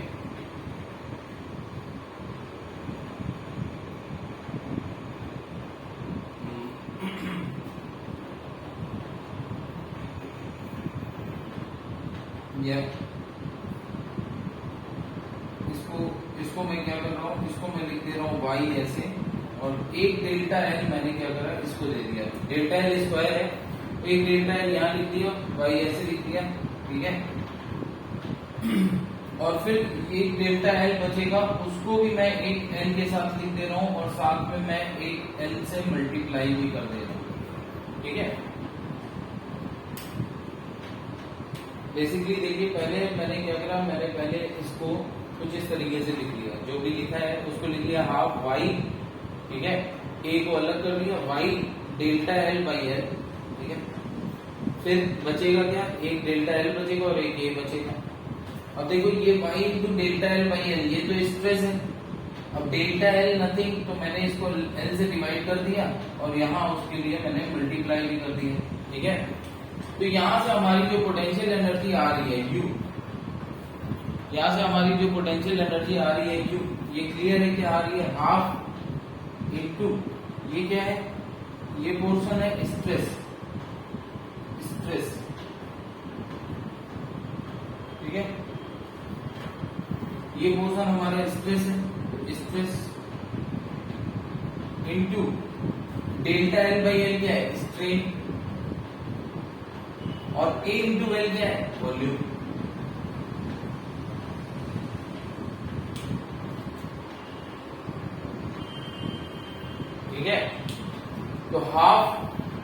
Stress into strain into volume, ठीक है।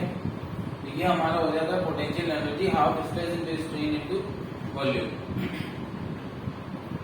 तो ये तो हमारी पोटेंशियल एनर्जी इसके लिए आई, इस स्पेसिमेन के लिए आई, मतलब एक गिवन स्पेसिमेन जिसका एक गिवन एरिया है, गिवन वॉल्यूम है, यू कैन से एक गिवन वॉल्यूम के ऑब्जेक्ट के लिए आई कि आपको एक वॉल्यूम दिया गया था, उसकी total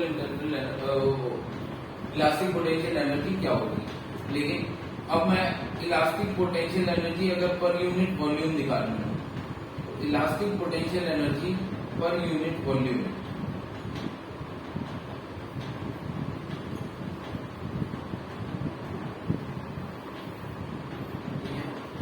elastic potential energy per unit volume, ये एक्सप्रेशन फाइनली ये आ गया है, ठीक है।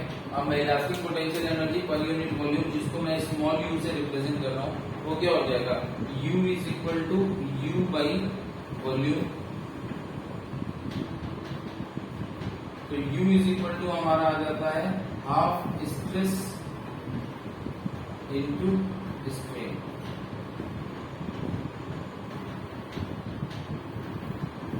और this is valid for all kind of stress, ठीक है। ये हमारा क्या है, ये हमारा वैलिड है elastic potential energy per unit volume. ये हमारा वैलिड है all kind of stress strain combination, मतलब लॉन्गिट्यूडनल है या कंप्रेसिव आई मीन शियर है या फिर वॉल्यूमेट्रिक है, सभी में ये वाला फॉर्मूला वैलिड है, राइट।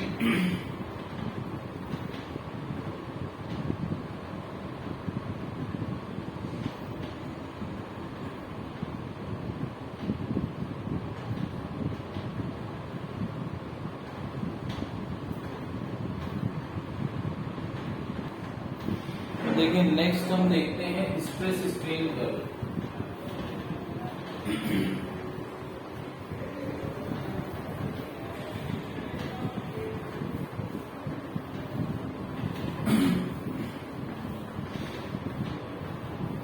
देखिए स्ट्रेस स्ट्रेन कर्व एक वायर के लिए ड्रॉ किया जा सकता है, ठीक है, एक्सपेरिमेंटली। ये सब कर्व जो है ये कैसे एक्सपेरिमेंट के थ्रू ड्रॉ किए गए हैं, ठीक है। तो इसमें एक्सपेरिमेंट पहले हम ड्रॉ करते हैं, फिर उसके बाद हम समझते हैं क्या हुआ होगा, ठीक है। इसमें रीजन कुछ नहीं है, बिकॉज ये आपका जो है एक्सपेरिमेंट, ये प्रॉपर्टीज है, ठीक है ना। हम सॉलिड बॉडी की प्रॉपर्टीज पढ़ रहे हैं, ठीक है, इलास्टिक प्रॉपर्टीज। तो वो प्रॉपर्टी होती है किसी बॉडी की, ठीक है।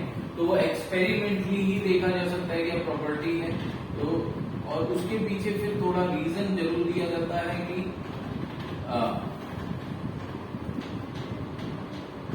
अगर ऐसा हो रहा है तो क्यों हो रहा होगा, we can understand it by reason, ठीक है। तो स्ट्रेस स्ट्रेन कर्व, तो एक स्ट्रेस स्ट्रेन कर्व अगर हम देखें किसी मटेरियल का तो कुछ इस तरीके से दिखेगा।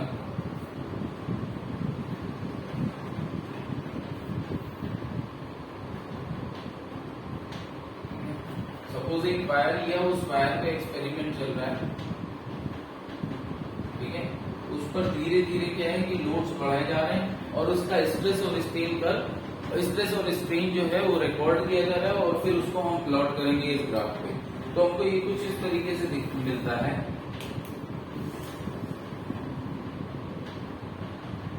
ठीक है।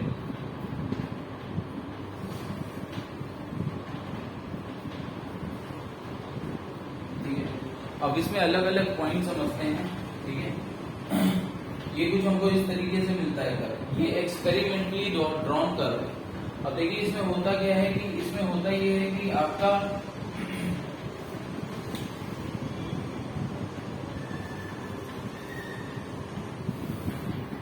जो है O2A, देखो O2A अगर हम देखें तो O2A हमारा क्या है, O2A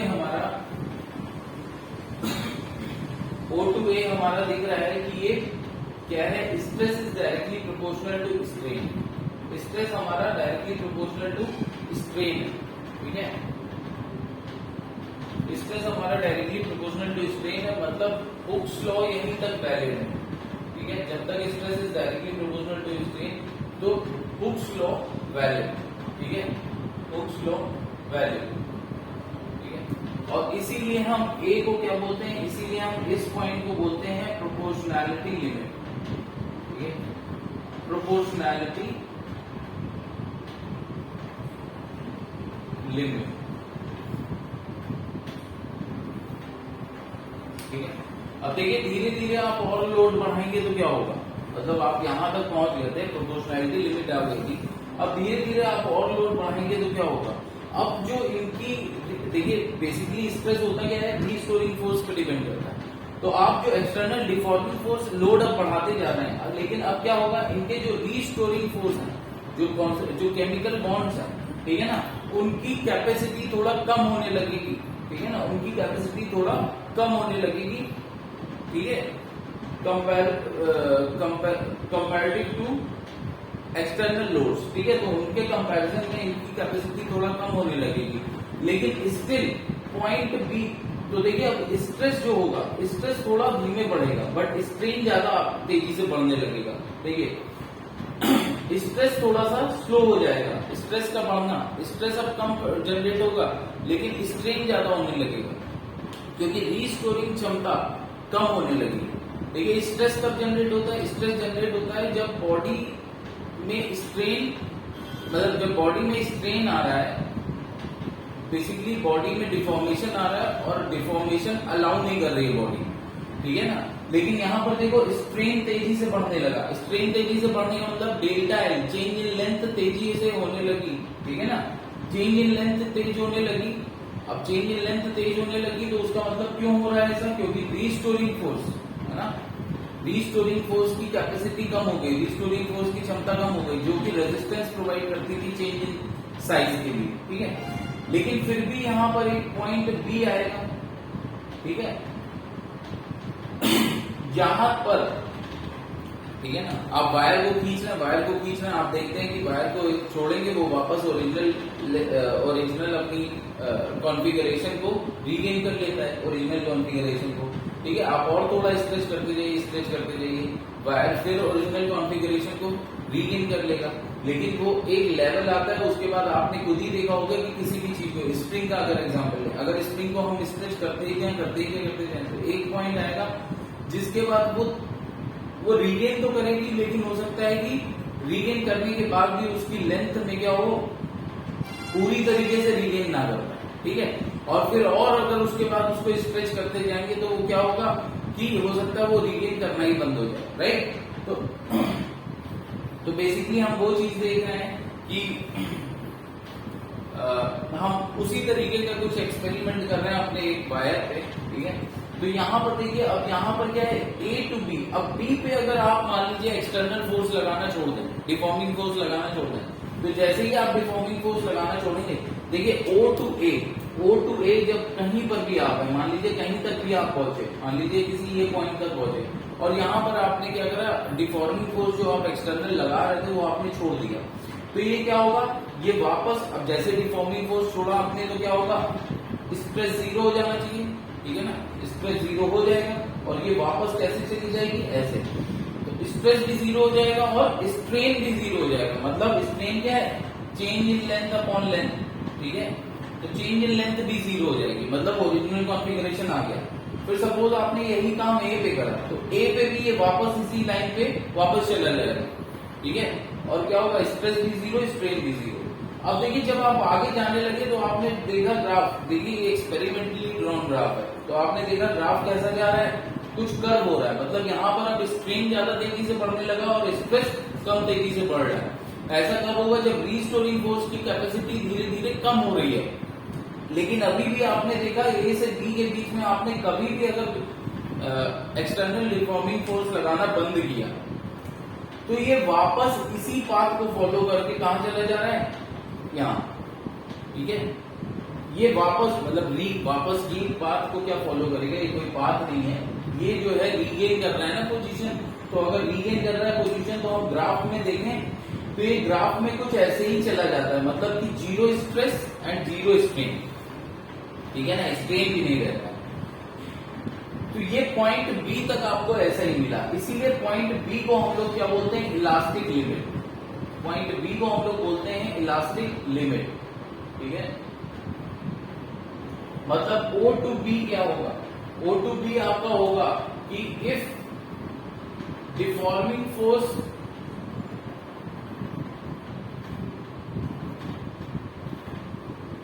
stops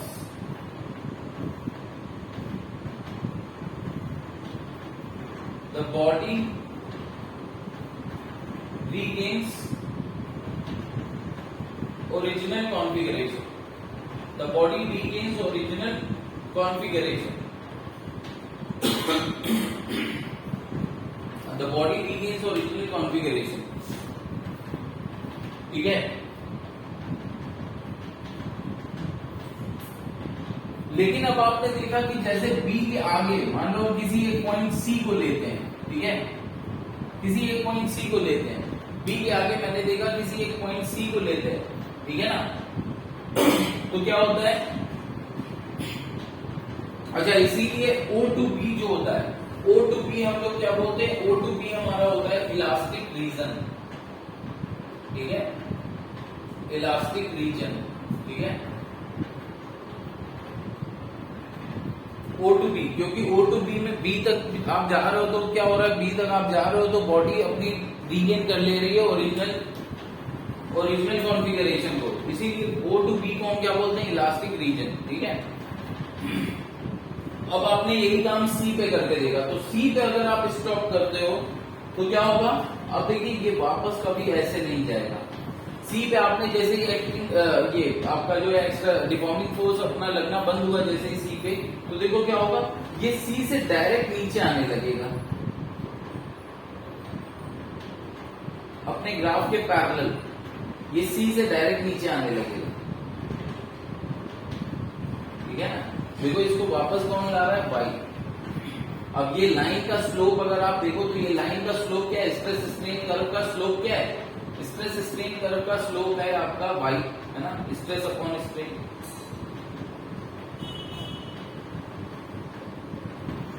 ठीक है। जो मॉड्यूलस ऑफ इलास्टिसिटी आएगा वही आएगा स्ट्रेस अपॉन स्ट्रेन, तो इस ग्राफ का स्लोप क्या आएगा, मॉड्यूलस ऑफ इलास्टिसिटी, ठीक है ना। अब मॉड्यूलस ऑफ इलास्टिसिटी क्या होगा कि यहां जब आप इस रीजन में आ गए, ठीक है, B टू C जब जा रहे हैं तो भी क्या होगा, मॉड्यूलस ऑफ इलास्टिसिटी तो क्या है, मटेरियल की प्रॉपर्टी थी, ठीक है ना, मॉड्यूलस ऑफ इलास्टिसिटी क्या है, मटेरियल की प्रॉपर्टी है, that's why it is following the parallel, क्योंकि वो कांस्टेंट ही रहना है। तो ये देखिए इसके साथ ये पैरेलली इसको फॉलो करेगा, किसको, अपने प्रोपोर्शनैलिटी कांस्टेंट को। हालांकि अब पॉइंट सी पे या ये कहें कि पॉइंट ए के बाद किसी भी रीजन में हुक्स लॉ वैलिड नहीं है, ठीक है, हुक्स लॉ वैलिड नहीं है, ये सिर्फ मैं थोड़ा सा क्लैरिटी दे रहा हूं ये पैरेलली क्यों आ रहा है। समवॉट आप समझ सकते हैं कि वो प्रॉपर्टी ऑफ द मटेरियल है, ऑल्दो ग्राफ जो है वो कैसा है, एक्सपेरिमेंट पे बेस्ड है, ठीक है ना, तो क्योंकि ये प्रॉपर्टी ऑफ द मटेरियल पे डिपेंड करता है, ठीक है ना, तो ये C से जब वापस आएगा, हालांकि बस ये ग्राफ ऐसे क्यों नहीं फॉलो कर रहा है, क्यों, क्योंकि B के बाद ये किसमें चला गया है, प्लास्टिक रीजन में, B के बियॉन्ड ये किसमें चला गया है, ये रीजन क्या है, प्लास्टिक रीजन। मतलब कि अब अगर बॉडी को आप इस B के बाद किसी भी पॉइंट पे अगर बॉडी पे आप एक्सटर्नल डिफॉर्मिंग फोर्स लगाना बंद करेंगे, ये कभी भी अपने ओरिजिनल कॉन्फ़िगरेशन को रीगेन नहीं कर पाएगा। रीगेन करेगा स्ट्रेस अपना, जैसे डिफॉर्मिंग फोर्स 0 होगा स्ट्रेस 0 होगा, तो बॉडी में स्ट्रेस 0 अपना करेगा, लेकिन कैसे, इस पाथ पे आएगा।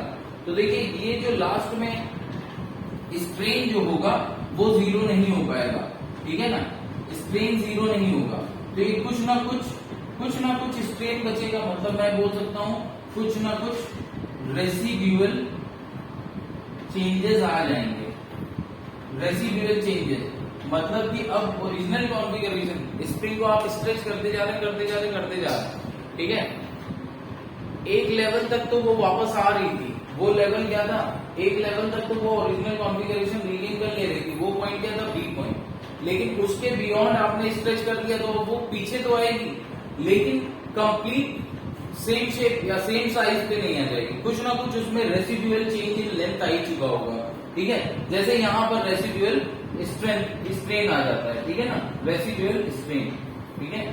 तो वो इसका मतलब क्या है कि आपने स्किन को प्लास्टिक रीजन तक स्ट्रेच कर दिया था, ठीक है। तो ये आपका बी के बियॉन्ड क्या होता है, पूरा प्लास्टिक रीजन। अब देखिए जैसे जैसे आप इंक्रीज करते जाएंगे फोर्स, ठीक है, वैसे वैसे अब इस एरिया में होगा क्या, जब आप अब एक चीज यहाँ पर हम लोग पॉइजन रेशियो में देखेंगे कि अगर आप इसकी लेंथ इंक्रीज हो रही है, सपोज इसकी लेंथ इंक्रीज करते जा रहा है, स्प्रिंग में भी आपने देखा होगा अगर उसको खींचते हैं तो लेंथ इंक्रीज होती जाएगी, लेकिन वॉल्यूम तो किसी भी बॉडी का कांस्टेंट है ना, और वॉल्यूम होता क्या है, area of cross section into length, यही वॉल्यूम होता है, area of cross section into length. अगर लेंथ इंक्रीज हो रही है तो एरिया ऑफ क्रॉस सेक्शन कम होगा। Area of cross section depends upon thickness और रेडियस, जो भी आप कह रहे हैं, डायमीटर, थिकनेस और डायमीटर। तो थिकनेस, तो इसका मतलब है थिकनेस कम होने लगेगी, एरिया ऑफ क्रॉस सेक्शन कम होने लगेगा, है ना। तो हालांकि स्ट्रेस, देखिए stress is not directly proportional to strain now. अब इस रीजन में, प्लास्टिक रीजन में stress directly proportional to strain नहीं है, लेकिन स्ट्रेस की वैल्यू अभी भी क्या होगी, स्ट्रेस की वैल्यू अभी भी होगी फोर्स अपॉन एरिया, ठीक है। आपका एरिया कम होने लगा, आप प्लास्टिक रीजन में आ गए हैं। अब प्लास्टिक रीजन के बाद का इस तरीके से समझिए, देखिए ये चीज एरिया कम होता है इस रीजन में भी, लेकिन वहां पर इतना नेग्लिजिबल चेंज होता है एरिया में, ठीक है, नेग्लिजिबल चेंज होगा। और वो हम देखेंगे भी कि पॉइजन रेशियो जब हम पढ़ेंगे कि ये जो वो रिलेट करता है चेंज इन लेंथ और चेंज इन एरिया को। लेकिन जब हम यहाँ प्लास्टिक रीजन में जा रहे हैं तो एरिया में जो चेंज है वो बहुत ज्यादा होने लगा। आपने कभी देखा होगा कि जैसे सपोज आप ग्लास है, ठीक है ना, तो ग्लास को अगर आप स्ट्रेच करते जाए तो लास्ट एक्सट्रीम पॉइंट्स पे ये क्या होने लगता है, या कोई रबर है, रबर को आप स्ट्रेच करते जाए तो एक्सट्रीम पॉइंट पे ये सब क्या होने लगता है। ग्लास टेस्ट ट्यूब को अगर आप गर्म करते हैं तो टेस्ट ट्यूब को गर्म करते हुए जब आप खींचेंगे तो टेस्ट ट्यूब में क्या आता है, गर्म करने से डक्टिलिटी आने लगती है, ठीक है, डक्टाइल होने लगता है। ग्लास ऐसे ब्रिटल होता है बट डक्टाइल होने लगता है, ठीक है। तो जब आप उसको खींचते हैं तो क्या होता है,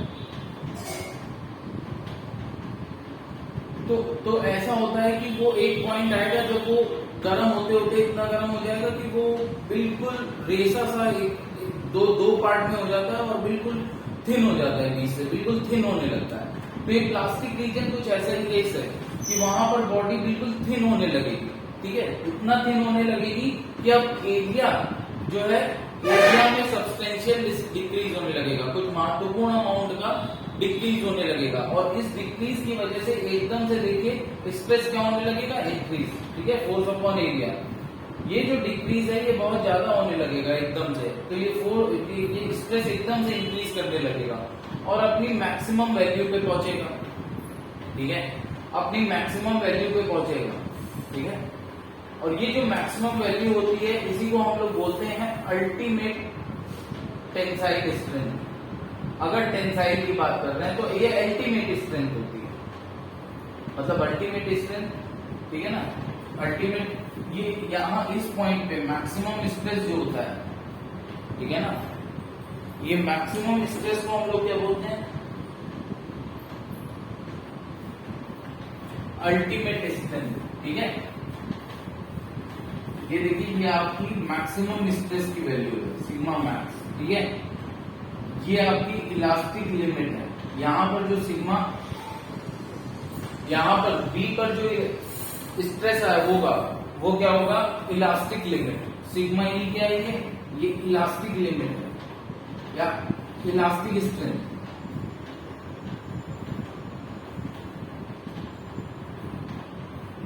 और इलास्टिक स्ट्रेंथ बॉडी की कंप्रेसिव और टेंशन में अलग अलग होती है, टेंसाइल स्ट्रेंथ अलग होती है, कंप्रेसिव स्ट्रेंथ अलग होती है, ठीक है, दोनों ही, सिग्मा मैक्स भी और ये भी।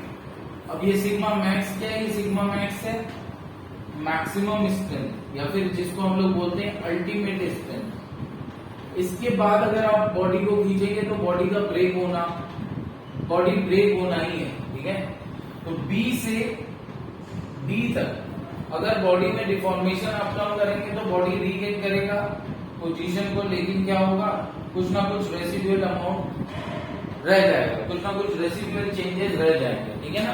रेसिडुअल मतलब बचे कुछ, ठीक है ना। जैसे ही आपने रिमूव किया फोर्स, उसके बाद जो फाइनली ओरिजिनल लेंथ पे तो आ नहीं पाएगा, जहां तक भी ये रीगेन करेगा कुछ ना कुछ अमाउंट का चेंज हो जाएगा, ठीक है। तो वो है रेसिडुअल चेंजेस। ये हमारा प्लास्टिक रीजन हो गया, ठीक है। अब देखिए डी के बाद, डी हो गया आपकी अल्टीमेट स्ट्रेंथ। अब डी के बाद भी अगर आप खींचते हैं तो क्या होगा, डी के बाद आपका जो है डी के बाद आपका क्या होगा, डी के बाद आपका सीधे एक ब्रेकिंग पॉइंट आएगा। उस पॉइंट पे क्या होगा,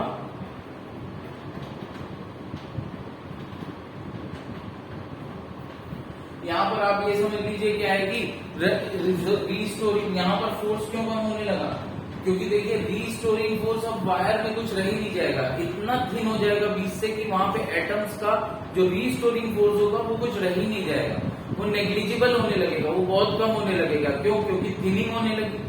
तो जहां एरिया, जहां थिनिंग हो रही है वहां पर क्या होगा, जहां से ब्रेकिंग स्टार्ट होगी वहां पे पहले थिनिंग हो जाएगी, वहां का एरिया बिल्कुल पतला पतला हो जाएगा।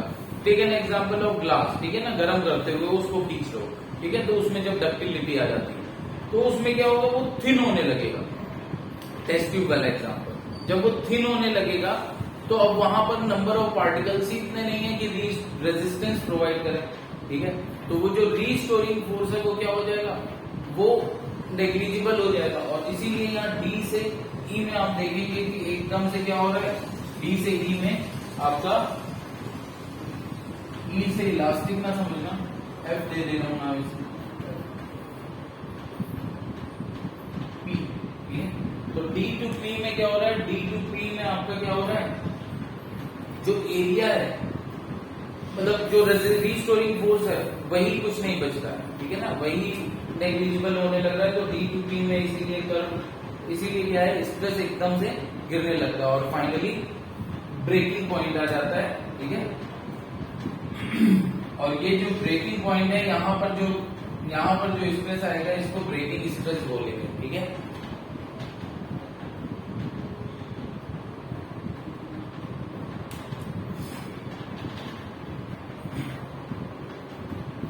तो यहां पर बॉडी जो है प्लास्टिक बिहेवियर दिखाने लगी है, ठीक है।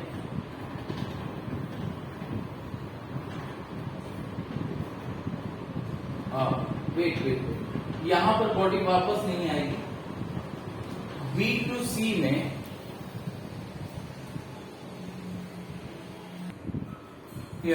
सो पॉइंट सी मैंने क्या बताया था कि पॉइंट सी बेसिकली क्या है, पॉइंट सी पे अगर हमने डिफॉर्मिंग फोर्स, एक पॉइंट आता है जहां पर हम डिफॉर्मिंग फोर्स को अगर लगाना बंद करें तो क्या होता है, ये कभी भी अपनी ओरिजिनल लेंथ को रिगेन नहीं करेगा, मतलब ओरिजिनल कॉन्फ़िगरेशन को रिगेन नहीं करेगा, ठीक है। अब ये पॉइंट सी के बाद हर एक पॉइंट पे होगा, ठीक है ना, टिल पॉइंट डी, ठीक है, कि कभी भी ये अपने ओरिजिनल पोजीशन को रिगेन नहीं करेगा। और उसके बाद वो एक अल्टीमेट स्ट्रेंथ होती है जिसको अल्टीमेट टेंसाइल या अल्टीमेट कंप्रेसिव स्ट्रेंथ बोलते हैं, और अलग अलग होती है दोनों वैल्यू, अल्टीमेट टेंसाइल स्ट्रेंथ और अल्टीमेट कंप्रेसिव स्ट्रेंथ की वैल्यू अलग अलग होती है, ठीक है। और उसके बाद भी अगर आप फोर्स बढ़ाते जाते हैं, डिफॉर्मिंग फोर्स, तो सीधा जो है यहाँ पर थिनिंग स्टार्ट हो जाती है, ठीक है। डी टू पी में क्या होगा, डी टू पी में थिनिंग स्टार्ट हो जाएगी और अल्टीमेटली पी पे क्या हो जाएगा, पी पे जो है ब्रेकिंग हो जाती है, ठीक है। पी पे क्या होगा, पी पे ब्रेकिंग हो जाती है, ठीक है। अच्छा, अब लेकिन ये स्ट्रेस स्ट्रेन कर्व ये डक्टाइल और ब्रिटल मटेरियल के लिए अलग अलग होता है। डक्टाइल मटेरियल मतलब can be beaten into a thin, can be stretched into a thin wire, ठीक है ना। डक्टिलिटी की प्रॉपर्टी होती है कि कितनी ज्यादा थिनिंग एक ऑब्जेक्ट या एक बॉडी में कितनी ज्यादा थिनिंग पॉसिबल है without breaking, thinning without breaking, ठीक है ना। तो वो डक्टिलिटी होती है, ठीक है ना। Ductility bye virtue of which a metal can be drawn into a wire, ठीक है। तो यहां पर अगर मैं डक्टाइल मटेरियल का, तो ये जो ग्राफ है ये बेसिकली डक्टाइल मटेरियल का है, ठीक है ना। तो डक्टाइल मटेरियल और ब्रिटल मटेरियल में क्या अंतर होता है कि डी और पी पॉइंट अलग अलग होते हैं, डक्टाइल मटेरियल में क्या होगा, यहाँ इसके बाद पॉइंट डी के बाद क्या होगा, थिनिंग स्टार्ट हो जाएगी, ठीक है ना, क्योंकि वो डक्टाइल मटेरियल की प्रॉपर्टी है कि it can be drawn into thin wire, ठीक है ना, तो थिनिंग स्टार्ट हो जाएगी। लेकिन अगर यही मैं ब्रिटल मटेरियल का ग्राफ बनाऊं, तो ब्रिटल मटेरियल का ग्राफ क्या होगा, ब्रिटल मटेरियल में ब्रेकिंग जो होती है इसी पॉइंट पे हो जाएगी, ठीक है। तो ब्रिटल मटेरियल में आप हो सकता है ग्राफ, और ब्रिटल मटेरियल में पॉइंट सी क्या है, पॉइंट सी है, थोड़ा सा मैं यहां पर यही बताना था, पॉइंट सी क्या है, इसको हम लोग बोलते हैं यील्ड पॉइंट, ठीक है,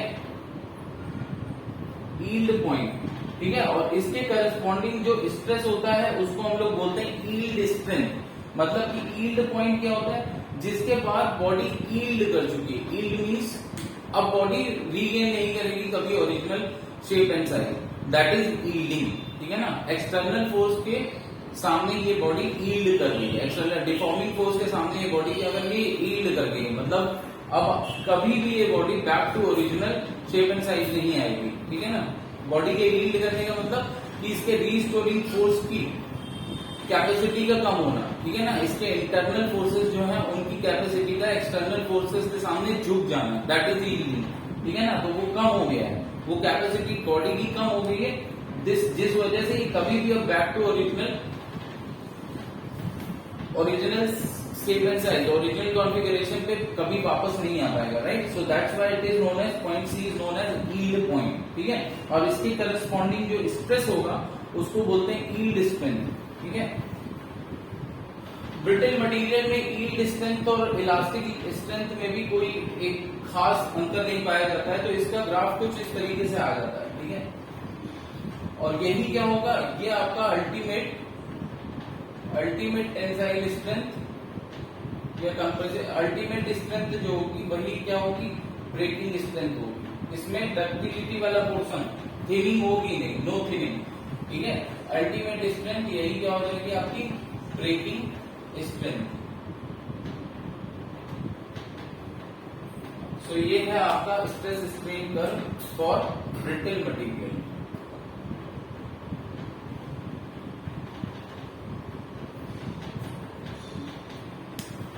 So that's it for today. Thank you very much.